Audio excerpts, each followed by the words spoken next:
Sebelumnya saya awali Assalamualaikum warahmatullahi wabarakatuh.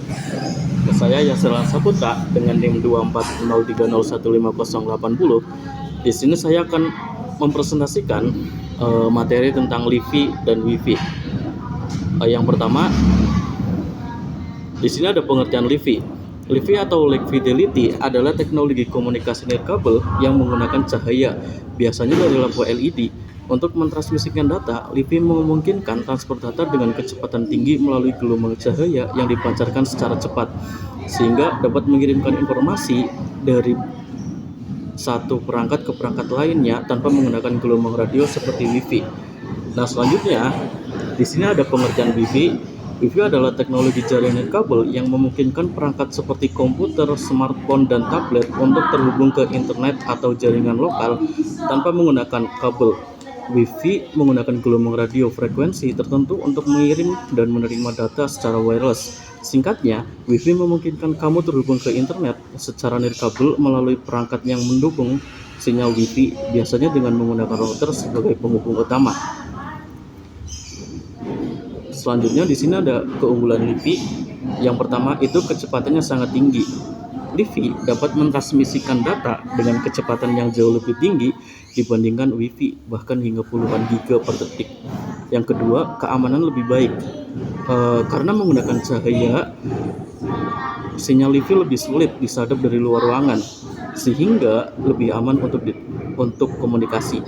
Yang ketiga, tidak mengganggu sinyal radio.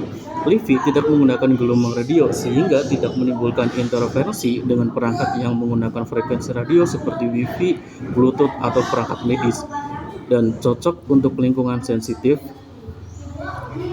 LiFi aman digunakan di tempat-tempat yang melarang penggunaan gelombang radio seperti rumah sakit, pesawat terbang, atau pabrik. Yang terakhir itu bisa menggunakan infrastruktur lampu yang ada. LiFi memanfaatkan lampu LED yang sudah banyak dipakai untuk penerangan, sehingga tidak perlu instalasi kabel tambahan yang rumit. Yang selanjutnya, di sini ada kekurangan LiFi. Yang pertama, itu jangkauannya terbatas. LiFi hanya bisa bekerja dalam area yang langsung diterangi cahaya LED, sehingga sinyalnya tidak bisa menembus dinding atau halangan lain. Yang kedua, butuh garis pandang langsung. Agar sinyal tetap stabil, perangkat penerima harus berada dalam jangkauan dan langsung terlihat oleh sumber cahaya LED. Yang ketiga, pengaruh cahaya lingkungan. Cahaya alami dari matahari atau sumber cahaya lain bisa mengganggu sinyal LiFi, terutama di tempat terbuka atau di siang hari. Yang selanjutnya, itu ada perangkat penerima khusus. Untuk menerima sinyal LiFi diperlukan sensor atau fotodetektor khusus yang belum umum tersedia di perangkat sehari-hari. Yang keempat, belum banyak infrastruktur dan standar. Teknologi LiFi masih dalam tahap pengembangan dan belum banyak infrastruktur serta standar yang luas seperti Wi-Fi. Yang selanjutnya, di sini ada keunggulan Wi-Fi. Yang pertama, jangkauannya luas. Wi-Fi dapat menjangkau area yang cukup luas dan bisa menembus dinding atau penghalang dalam bangunan. Yang kedua, itu mudah digunakan. Hampir semua perangkat modern seperti smartphone, laptop, tablet sudah dilengkapi dengan Wi-Fi, sehingga mudah terkoneksi tanpa perangkat tambahan. Yang ketiga, koneksi nirkabel menghilangkan kebutuhan kabel, kemudian memudahkan mobilitas pengguna dalam area jaringan. Yang selanjutnya, banyak infrastruktur dan standar. Wi-Fi sudah sangat umum didukung oleh sebagai perangkat dan standar teknologi yang terus berkembang. Yang selanjutnya, komunikasi dua arah stabil. Wi-Fi memungkinkan komunikasi dua arah yang handal untuk berbagai aplikasi seperti browsing dan video streaming dan game online. Yang terakhir itu biaya relatif terjangkau. Teknologi dari perangkat Wi-Fi sudah sangat terjangkau dan mudah didapatkan. Yang selanjutnya, di sini ada kekurangan Wi-Fi. Yang pertama, itu kecepatannya terbatas. Meskipun terus berkembang, kecepatan Wi-Fi masih lebih rendah dibandingkan LiFi, terutama di area dengan banyak perangkat terhubung. Dua, rentan interferensi. Wi-Fi menggunakan teknologi gelombang radio yang bisa terganggu oleh perangkat lain seperti microwave, Bluetooth, atau jaringan Wi-Fi dan lain di sekitar. Yang ketiga, itu keamanannya rentan. Sinyal Wi-Fi bisa disadap jika tidak menggunakan proteksi yang kuat, sehingga beresiko terjadi pencurian data atau akses tidak sah. Yang keempat, itu jangkauannya terbatas oleh penghalang. Gelombang Wi-Fi bisa melemah atau terhalang oleh dinding tebal, logam, atau benda lain yang menyebabkan sinyal menjadi lemah.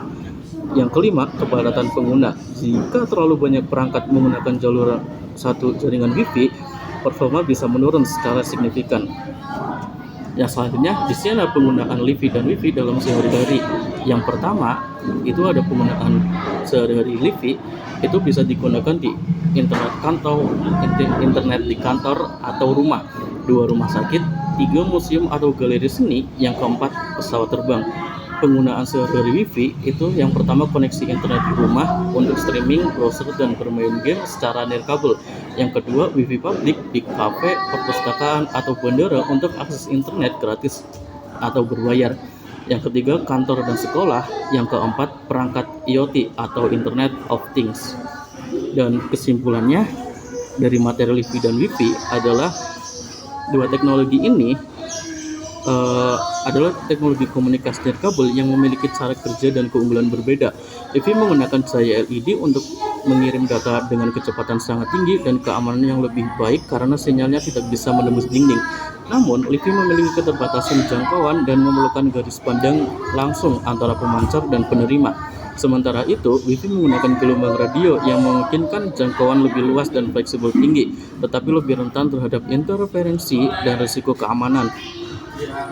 Pemilihan antara Li-Fi dan Wi-Fi sangat tergantung pada kebutuhan dan kondisi lingkungan. Di masa depan, integrasi kedua teknologi ini berpotensi memberikan solusi konektivitas yang lebih cepat, aman, dan handal. Dan mungkin sekian presentasi yang dapat kami sampaikan. Kurang lebihnya mohon maaf. Wassalamualaikum warahmatullahi wabarakatuh.